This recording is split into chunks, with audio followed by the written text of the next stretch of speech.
베드로가 예수님께 말했습니다. 주님과 함께 죽을지라도 결코 주님을 모른다고 하지 않을 것입니다. 다른 제자들도 모두 똑같이 말했습니다. 그때 예수님께서 제자들과 함께 겟세마네라고 불리는 곳으로 가셨습니다. 예수님께서 제자들에게 말씀하셨습니다. 내가 저기에 가서 기도하는 동안 여기 앉아 있어라. 그리고 베드로와 세베대의 두 아들을 데리고 가셨습니다. 예수님께서는 매우 근심하시며 괴로워하기 시작하셨습니다. 예수님께서는 세 제자에게 말씀하셨습니다. 내 마음이 괴로워 죽을 지경이다. 여기서 머무르며 나와 함께 깨어 있어라. 그리고 나서 약간 떨어진 곳으로 가서 얼굴을 땅에 대고 기도하셨습니다. 나의 아버지, 할 수만 있다면 제게서 이 잔을 지나가게 해주십시오. 그러나 내 뜻대로 하지 마시고 아버지의 뜻대로 하시기를 원합니다. 기도하신 후 제자들에게 오셔서 제자들이 자고 있는 것을 보시고 베드로에게 말씀하셨습니다. 너희들은 1시간도 나와 함께 껴 있을 수 없더냐? 깨어서 너희가 시험에 빠지지 않도록 기도하여라. 영은 원하지만 육체가 약하구나. 예수님께서 다시 가셔서 두 번째 기도를 하셨습니다. 나의 아버지여, 이것이 제게서 지나갈 수 없고 제가 마셔야만 한다면 아버지의 뜻대로 되기를 기도합니다. 그리고 나서 다시 제자들에게 가셔서 제자들이 자고 있는 것을 보셨습니다. 그들은 너무 졸렸던 것입니다. 그래서 예수님께서는 제자들을 놔두고 다시 세 번째로 기도하셨습니다. 예수님께서는 같은 기도를 한 번 더 하셨습니다. 그 다음에 예수님께서 제자들에게 돌아오셔서 말씀하셨습니다. 아직도 자고 있고 쉬고 있느냐? 보아라, 때가 가까이 왔다. 인자가 죄인들의 손에 넘겨진다. 일어나라, 가자. 나를 배반한 사람이 가까이 오고 있다. 예수님께서 말씀하시는 동안 12제자 가운데 하나인 유다가 왔습니다. 대제사장과 백성들의 장로들이 보낸 많은 사람들이 칼과 몽둥이를 들고 유다와 함께 왔습니다. 예수님을 배반한 유다가 이들에게 내가 입맞추는 사람이 바로 그 사람입니다. 그를 잡으시오라며 신호를 정해 주었습니다. 곧바로 유다는 예수님께 가서 말했습니다. 선생님 안녕하십니까? 그러면서 입을 맞추었습니다.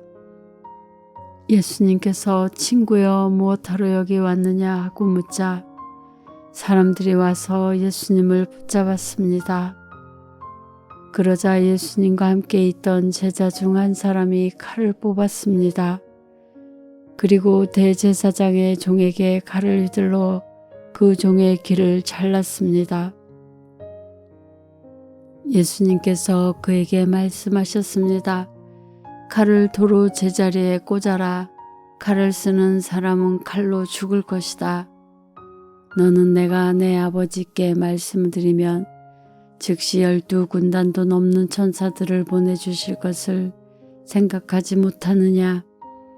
그러나 만일 그렇게 하면 이 일이 반드시 일어난다고 한 성경 말씀이 어떻게 이루어지겠느냐. 그리고 나서 예수님께서 사람들에게 말씀하셨습니다. 너희는 마치 강도를 잡을 것처럼 칼과 몽둥이를 가지고 왔구나. 내가 성전에 앉아 매일 가르쳤지만 너희는 나를 잡지 않았다. 이 모든 것은 예언자의 글을 이루기 위해 일어난 것이다. 그때 모든 제자들이 예수님을 버리고 도망갔습니다. 예수님을 잡은 사람들이 예수님을 대제사장 가야바에게로 끌고 갔습니다. 거기에는 율법학자들과 장로들이 모여 있었습니다. 베드로가 예수님과 멀찍이 떨어져 따라가 대제사장의 공간 마당에 들어갔습니다. 그리고 결과를 보려고 경비원들 틈에 끼어 함께 앉았습니다. 대제사장들과 전체 의원들이 예수님을 죽이기 위해 예수님을 고소할 거짓 증거를 찾으려고 하였습니다. 많은 거짓 증인들이 나왔으나 아무 증거도 얻지 못하던 중 마침내 두 사람이 나왔습니다. 이들은 이 사람이 나는 하나님의 성전을 헐고 그것을 3일 만에 다시 세울 수 있다라고 말했습니다. 라고 증언했습니다. 대제사장이 일어서서 예수님께 물었습니다. 당신은 아무 대답도 하지 않겠소? 이 사람들이 당신에게 불리한 증언을 하는 것에 대한 당신의 답변은 무엇이오? 그러나 예수님께서는 아무것도 말씀하시지 않았습니다. 다시 대제사장이 예수님께 물었습니다. 내가 살아계신 하나님께 맹세하고 당신에게 명령하니 우리에게 말하시오. 당신이 하나님의 아들 그리스도요. 예수님께서 대답하셨습니다. 내가 말했다. 그러나 내가 너희에게 말한다. 이제 이후로 인자가 전능하신 자의 오른쪽에 앉아 있는 것과 하늘구름을 타고 오는 것을 볼 것이다. 그러자 대제사장이 자기 옷을 찢으며 말했습니다. 이 사람이 하나님을 모독했다. 더 이상 증인이 필요 없다. 여러분 모두가 이 사람이 하나님을 모독하는 것을 들었다. 어떻게 생각하는가? 사람들이 대답했습니다. 죽어 마땅합니다. 그리고 사람들은 예수님의 얼굴에 침을 뱉고 주먹으로 치고 손바닥으로 때리며 그리스도야 누가 너를 때렸는지 맞춰보아라 하고 말했습니다.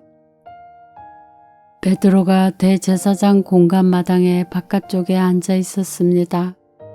그때 어떤 여자 해인이 와서 말했습니다. 당신도 갈릴리 사람 예수와 함께 있었지요. 그러나 베드로는 당신이 무슨 말을 하는지 모르겠소 라며 모든 사람들 앞에서 그렇지 않다고 말했습니다. 베드로가 대문 있는 데로 나가자 다른 여자 하인이 거기 있던 사람들에게 말했습니다. 이 사람은 나사렛 예수와 함께 있던 사람이에요.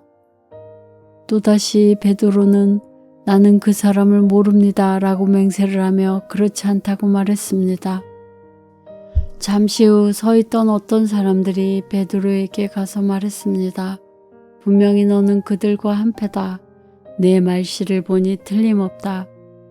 그러자 베드로는 저주를 하며 맹세했습니다. 나는 저 사람을 모릅니다. 그러자 바로 닭이 울었습니다. 베드로는 지난번 예수님께서 자기에게 하신 말씀이 기억났습니다. 닭이 울기 전에 너는 나를 3번이나 모른다고 할 것이다. 베드로는 밖으로 나가 몹시 울었습니다.